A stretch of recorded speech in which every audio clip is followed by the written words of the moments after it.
kumwamini Bwana Yesu Kristo, maandiko yanasema ni ngumu kwako kwenda mbinguni. Bwana Yesu asifiwe sana.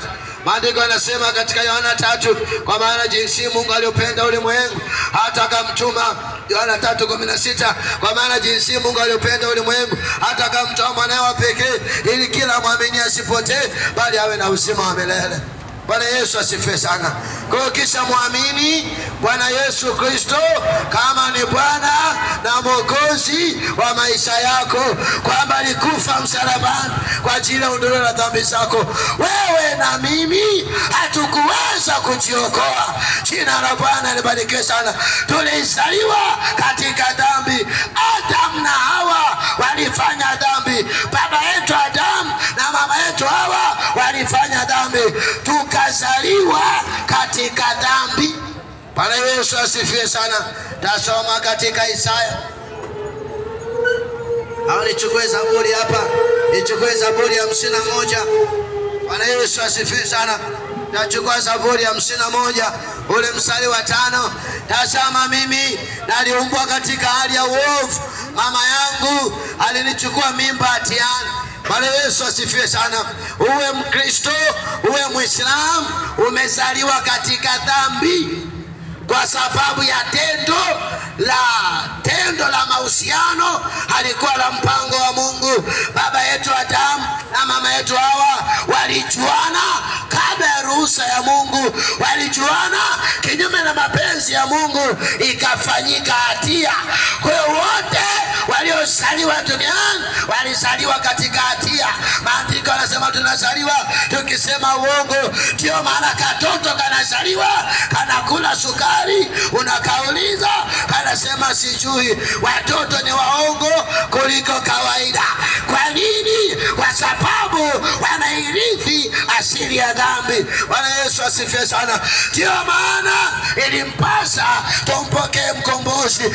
Bila wokovu wa msalabani lazima utakwenda jehanamu. Kwa sababu gani?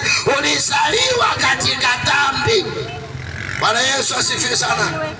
Hata kama hujawahi kutoka nje, hata kama umefungiwa kwenye chumba tu, hujawahi kusema uongo, hujawahi kuzini, hujafanya kosa. Kuna mtu mmoja katika Luka 18 alimwambia Yesu, mwalimu mwema, nifanye nini nipate kurithi uzima wa milele? Je, akamuuliza wazijua amri? Akasema hizo amri nimezishika tangu utoto. Yesu akamwambia, uza kila ulichonacho unifuate. Bwana Yesu asifiwe sana. Kila ulichonacho umfuate Yesu. Yesu ni nani? Yesu ni neno. Yohana 1:1, hapo mwanzo kulikuwa neno, naye neno alikuwa kwa Mungu, naye neno alikuwa Mungu, naye neno alifanyika mwili akakaa kwetu. Kwa hiyo Bwana Yesu Kristo leo amejifunua katika neno. Kama unasema unamwamini Bwana Yesu Kristo, lazima kwanza uliamini neno lake. Bwana Yesu asifiwe sana. Maandiko yanasema Yohana 15 ule mstari wa 14, ukisema unamwamini, anasema ukinipenda utazishika amri zangu. Kama unampenda Bwana Yesu utashika amri za Yesu. Kama unampenda Bwana Yesu utatii neno lake. Bwana Yesu asifiwe sana. Hivyo mpendwa, kwa sababu tulizaliwa katika dhambi, ndio sababu tulihitaji mkombozi. Mkombozi aliyekuja, maandiko yanasema katika kile kitabu cha Isaya. Tasoma katika kitabu cha Isaya 9:6. Alikuja mkombozi kututoa katika hatia ya dhambi ambayo dunia ilirithi toka kwa Adam na Hawa. Maandiko yanasema katika Isaya 9:6, maana kwa ajili yetu mtoto amezaliwa, tumepewa mtoto mwanamume, na uwezo wa kifalme utakuwa begani mwake, naye ataitwa jina lake Mshauri wa Ajabu, Mungu mwenye nguvu, Baba wa milele, Mfalme wa amani. Bwana Yesu asifiwe sana. Kwa hiyo Mungu mwenye nguvu, Baba wa milele, Mshauri wa ajabu. Yani Yehova Mungu akatengeneza mwili ulioitwa Yesu, akakaa ndani yake apate kutukomboa. Bwana Yesu asifiwe sana. Atutoe kwenye laana ya Adamu na Hawa, atutoe kwenye laana tulioirithi. Ndio maana unapomwamini Bwana Yesu Kristo kama Bwana na Mwokozi wa maisha yako, unatoka kwenye laana unaingia kwenye uzima. Kama wewe ni Mkristo, kama wewe ni Muislamu, kama ni Mbudha, kama ni Muhindu, kama ni mpagani, na hujamwamini Bwana Yesu Kristo kama Bwana na Mwokozi wa maisha, saa unaondoka duniani lazima uende jehanamu. Kwa nini? Kwa sababu hakuna cha kukuosha dhambi zako. Bwana Yesu asifiwe sana. Kinachoosha dhambi ni damu ya Bwana Yesu. Kuna mwenye haki mmoja aliyekufa kwa ajili ya wasio haki. Bwana Yesu asifiwe sana. Hiyo inasema Petro wa kwanza, waraka wa kwanza wa Petro ile sura ya 3 mstari wa 18. Kuna mwenye haki mmoja aliyekufa kwa ajili ya wasio haki ili atulete kwa Mungu. Na inasema mstari wa 21, mfano wa mambo hayo ni ubatizo unaookoa ninyi pia siku hizi. Bwana Yesu asifiwe sana.